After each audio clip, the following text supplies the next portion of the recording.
ओम श्री साईराम मु कृष्णचंद्र शतपथी प्रिय दर्शक बंधु मो चैनल को आपण मानू स्वागत जनाऊँगी। प्रिय दर्शक बंधु आज जानिया भाग 45 धनुराशि पुओ जो केउ राशि व्यक्ति को विवाह कले दाम्पत्य जीवन सुखमय हुए। प्रिय दर्शक बंधु एटा जन्म कुंडली जन्म गोटे मेष वृष मिथुन कर्कट सिंह कन्या तुला बिच्छा धनु मकर कुंभ मीन। आज किंतु जानिया धनुराशि पुओ झील माने केउ राशि पुओ झील मान विवाह कले दाम्पत्य जीवन सुखमय हुए। प्रिय दर्शक बंधु आमे जानिचे मेलक दुई प्रकार होता है यथा राशि मेलक और कुंडल मेलक। राशि मेलक और कुंडल मेलक पुओ झील दाम्पत्य जीवन राजजोटक और दाम्पत्य जीवन सुख दुख जना पड़ता है। हिंदू शास्त्र अनुसार गोटे व्यक्तिर युवावस्था स्त्री जी आवश्यक पड़ता है ताठू अधिक आवश्यक वृद्ध अवस्था पड़ता है। ठीक से गोटे स्त्री युवती अवस्था जी स्वामी आवश्यक पड़ता है ताठू अधिक आवश्यक वृद्ध अवस्था पड़ता है। प्रिय दर्शक बंधु आज धनु राशि पुओ और झील उभय राशि होइथिबो और समान नक्षत्र होइथिबो ता समराजोट कहती। उभयंकर धनु राशि होइथिबो और भिन्न नक्षत्र होइतले ता राजजोट कहती। एमाने परस्पर विवाह कले दाम्पत्य जीवन सुखमय हुए। द्वितीय धनु राशि पुओ और झील मकर राशि होइतले ता अशुभ होइते या विवाह कले अशुभ हुए। किंतु धनु राशि झील होइतले और मकर राशि पुओ होइतले ता दुई द्वादश कहती। ये राशि तो विवाह कले शुभ हुए। तृतीय धनु राशि पुओ झील जदि कुंभ राशि पुओ झील को विवाह कले ता तृतीय एकादशी राजजोट कहती। ए दुई जन विवाह कले दाम्पत्य जीवन बहुत सुखमय हुए। चतुर्थ धनु राशि पुओ झील जदि मीन राशि पुओ झील विवाह कले ता चतुर्दश राजजोट कहती। यही दुई जन विवाह कले दाम्पत्य जीवन सुखमय हुए।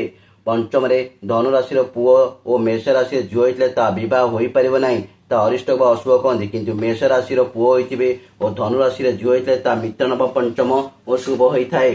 षष्ठे जानिबा धनु राशि पुओ और वृष राशि झील विवाह होई परिबे नाही ता अरिष्ट व अशुभ हुए। किंतु धनु राशि झील वृष राशि पुओ विवाह कले ता मित्रष्ट शुभ होइथाय।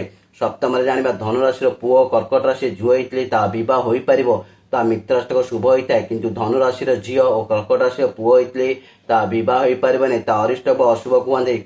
अष्टम जानिबा धनु राशि पुओ झील माने सिंह राशि पुओ झील मानक विवाह होई परिबे। किंतु धनु राशि पुओ होइतिबो किंतु सिंह राशि झील होइतले ता मित्र नव पंचम कहती। यह शुभ होइथाय।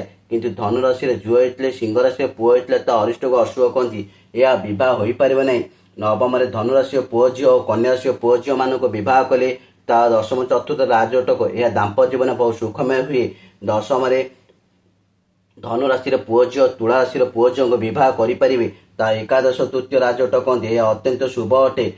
शेष धनु राशि पुओ बिच्छा राशि झील होइतिले ता मित्र द्विद्वादश कहते। यह विवाह कले शुभ हुए। किंतु धनु राशि झील और बिच्छा राशि पुओ विवाह होई परिबे नाही। किंतु प्रिय दर्शक बंधु खाली राशि देखिकी राजजोट होइकी मध्य डिवोर्स माली मकदमा कोर्ट कचेरी रे माली मकदमा कल उभयंकर एक्सीडेंट और मृत्यु जोग होइथाय। किंतु पुओ झीलंकर राशि मेलक सहित कुंडल मेलक देखिबा और सेथिरे दश मेलक देखिबा नित्यंत आवश्यक। जय जगन्नाथ। प्रिय दर्शक बंधु जदि मो भिडियोटी आपण मानक भल लगुथाए तेबे भिडियो रे लाइक देबे कमेंट करिवे एवं भिडियो को शेयर कर देबे आउ चैनल को सब्सक्राइब करने को भूलिबे नहीं। जय जगन्नाथ।